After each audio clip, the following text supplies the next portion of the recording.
Oh shit, nakawala. Nakawala sila mga dre, puta na nagis siya. Sheesh, napaaga yung lipad mga tol. Yo, what's up mga dre, tara samahan nyo akong bumili ng patuka mga dre. Napakadami nilang paninda rito mga dre, kompleto. May ano rin kayo dito, nagbabaksin din kayo dito te. So isang wingmaster mga tol, ayan. Wingmaster at saka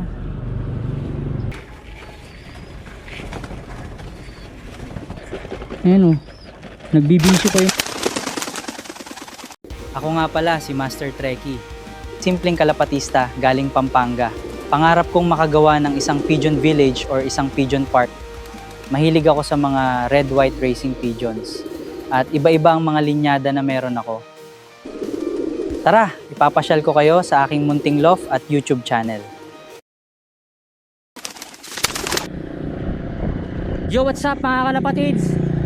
Welcome back sa panibago na namang episode ng ating seryeng Alagang Tamad, Ensayong Pagod, kung saan tayo ay magpapalipad na naman ng kalapati kung saan-saan mga tol. At ang napili nating destinasyon ay isang napakataas na barangay mga tol. Aakyat tayo ng bundok pero medyo hindi naman totaling tuktok and pumipiyok-piyok pa.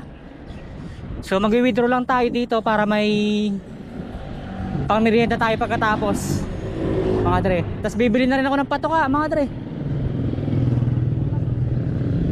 So meron kasi akong inaabot na goal mga dre. Gusto ko ulit magpalipad ng kalapate sa ibabaw ng bundok. Pero imbis na diretsuhin ko yung bundok, inuunti-unti ko muna. So yung paligid ng paanan ng bundok yung tinatarget ko mapagpaliparan at mag-withdraw muna ako dito. Online kaya.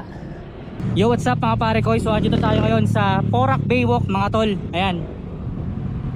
So itong Porac Baywalk, ito yung nagsisilbing pasyalan ng mga lokal dito sa Porac mga dre. Pakita ko sa inyo yung ilog. Ayan. Dati may loop ako nakikita rito pigeon loop. Doon banda. Kaso nawala na. Nag-quit na yata si tropa. May mga nakikita-kita ako rumoronda rito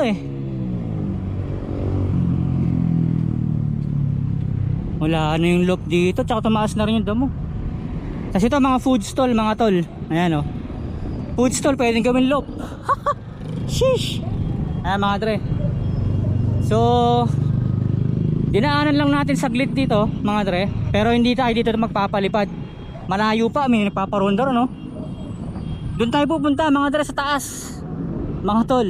Ganoon tayo kabaliw, papaliparin natin sa taas yung may mga kalapate mga dre Ayan. So banda ron tayo sa taas pupunta. May mga naka-motor cross doon baka yung mga yan pupunta rin doon. Ayun na mga kalapate mga tol O siya, tayo rin magpalipad na tayo. So yan mga dre, tignan nyo yung pangalan ng barangay. Barangay Babaw Pangulo. So ang ibig sabihin ng Babaw Pangulo, nasa ibabaw ng Pangulo mga dre. So ibig sabihin itong barangay na to sobrang taas mga tol. Alright, so sa sobrang taas niya, yun yung pinangalan sa kanya, Babaw Pangulo mga dre. At pag dinire-diretso natin to, ahon malala. Tapos tingnan nyo yung bike na gamit natin, folding bike lang mga tol. Folding bike lang ang baon. Ayan. So syempre hindi lang kalapate yung nag-iensayo, pati yung master nila nag-iensayong lumakas mga tol. Kaya kayo, ini-encourage ko kayo na mag-bike din o kaya mag-exercise mga dre. So dire-diretsohin natin yan. Sobrang lupit na ahon yan mga tol. Eto guys, simula na ng ahon. Nakatayo na ako. Whew. Ahon to mga lods, ahon.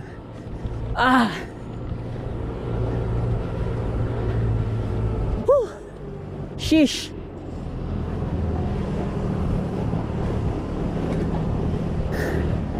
Sheesh. Tangina yung trucks. Yung trucks sa likod ko nahihirapan. Oh shit, nakawala. Nakawala sila mga dre.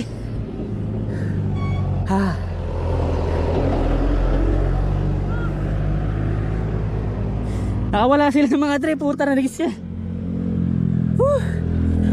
Sheesh, napaaga yung lipad mga tol.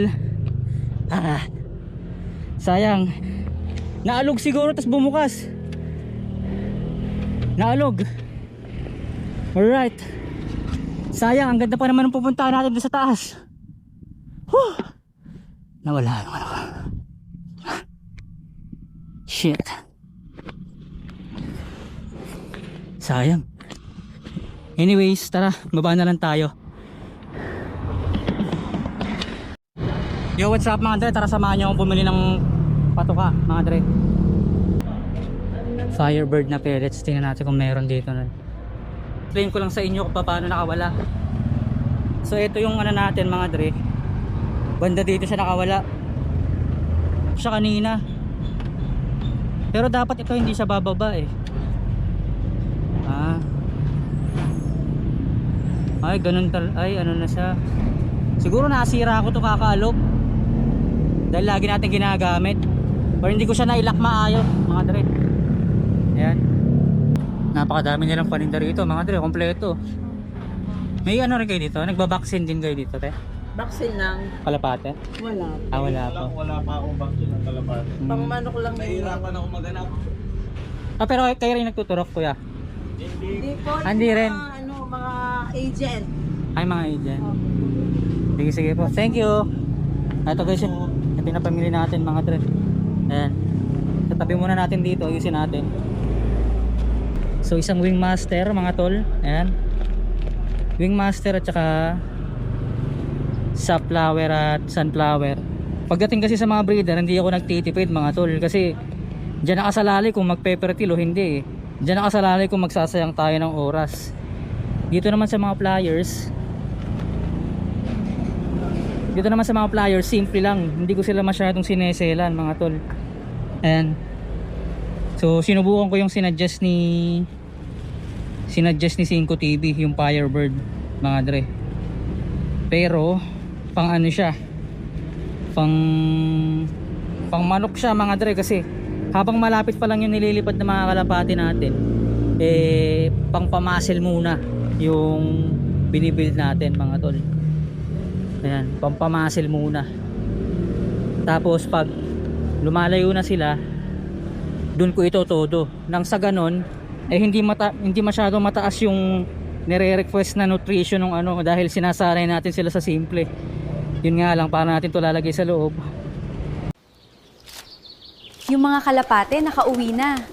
Pero si Master wala pa. Ang bagal talaga nun, 30 na kasi. Yo, what's up mga dre? So nakauwi na tayo mga dre. Ayan.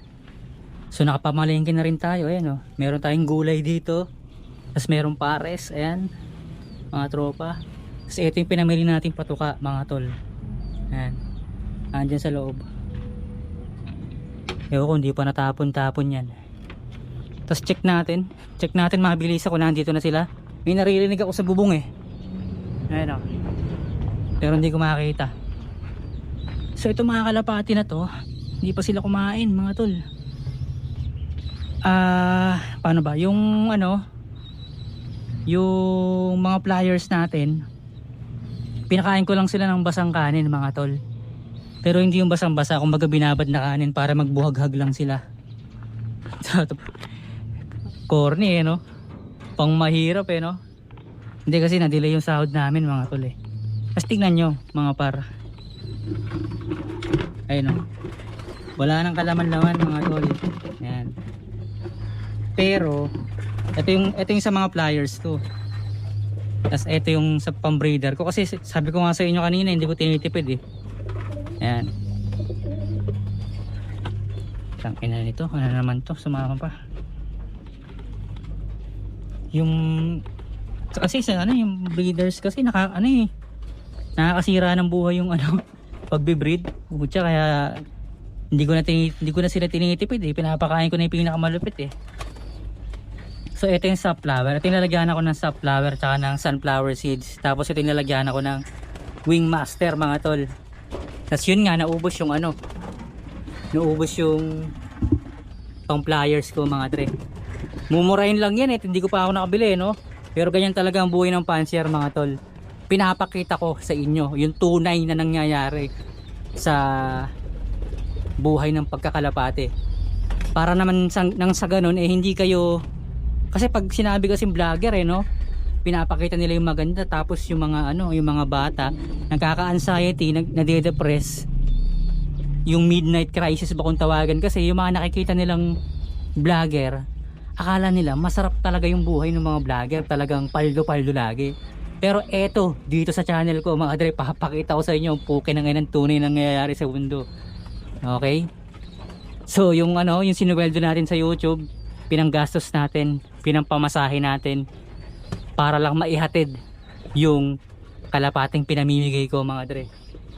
So ganun tayo katindi, no? Naubusan tayo pero nakagawa tayong mamigay ng kalapate. So inuna pa natin yung iba. Sasabihin ko na, ipeplex ko na mga tol. Alright, so kasi kasuhin muna natin itong mga to. Ito na sila, nagsisipasukan, no? Ayan, o. Yung isa nasa labas pa. Sa kaya yung iba. Kasi kasuhin na natin to. Wait lang. So bali ang una kong gagawin mga day, dito sa empty bucket ilalagay ko yung safflower at saka sunflower mga tol. Ayan.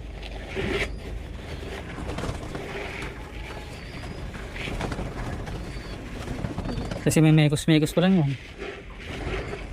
Safflower and sunflower.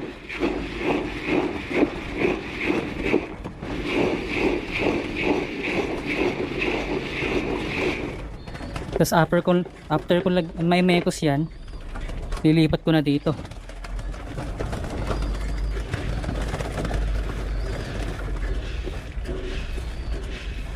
Ang ginagawa ko sing diskarte, ito yung pinapakain ko sa hapon mga dre, kasi nakakatulong to sa fertility. Tapos ito naman, lalagyan ko ng konti. Ito yung lalagyanan ng Wingmaster. Ayan. Sabi ko naman sa inyo, pagdating sa breeder hindi ko tinitipid, pliers lang yung tinitipid ko. Para nang yung pliers tumibay-tibay mga tol. Kumbaga kasi 'di ba sa totoong buhay, yung mga tao, mga tol, the more na pinapahirapan sila, the more na lalo silang tumitibay. The more na tinitipid sila, lalo silang lumulupit. Tingnan niyo yung mga construction worker. Ang lalakas nila, 'di ba? Pero ano lang yung kinakain ng mga 'yon, sardinas, itlog. Madalang lang sila mga paglutong ulam na talagang solid. Ayan o. Nagbibisyo pa yung mga yun, naninigarilyo, pero antitibay ng mga walang niya. Pero yung tinawag ko silang walang niya, joke lang yun mga tol. Kumbaga nalulupitan ako sa kanila. Ayan, so may natira pang ano dito. May natira pang safflower. Lagyan pa natin. Yan. Tapos lagay pa natin sa flower dito. Magtitira lang tayo ng konti para sa mga pliers. Ayan o. So may natirang sa flower dito konti. Nga pala guys, respeto lang ha. Respeto lang mga tol. Walang pakialamanan. Respeto lang. Tapos eto na. 1 kilo ng pellets at 1 kilo ng pangmanok mga tol. Respetuhan lang tayo dito guys. Walang pakialamanan.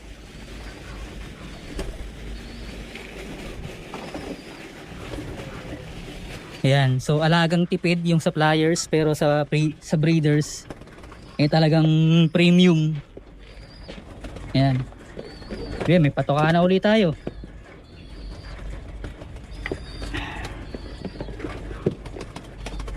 Sige, megos lang natin to. Hukayin natin yung yung safflower sa ilalim.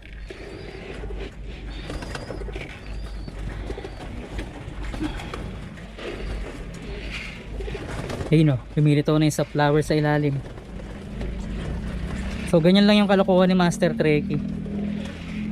Yan. Nasa tao naman yan kung paano yung titignan itong ginagawa ko eh. Kung sa tingin nyo kalokohan, di kalokohan. At least, naunahan ko na kayo. Ako na mismo sinasabi sa sarili ko na ako ay baliw. So yan. Ay mali. Itong panakal na to, dito to. Yan.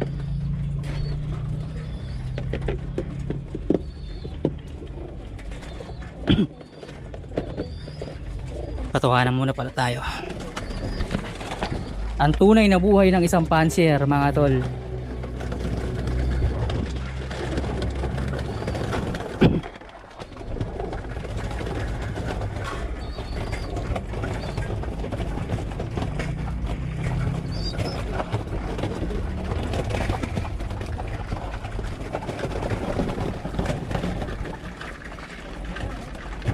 Wingmaster plus Sapflower at saka Sunflower. Mga topa. Okay, takpan na natin to. So meron pang natira sa Wingmaster mga tol, hindi ko naman binuhos lahat. Ayan.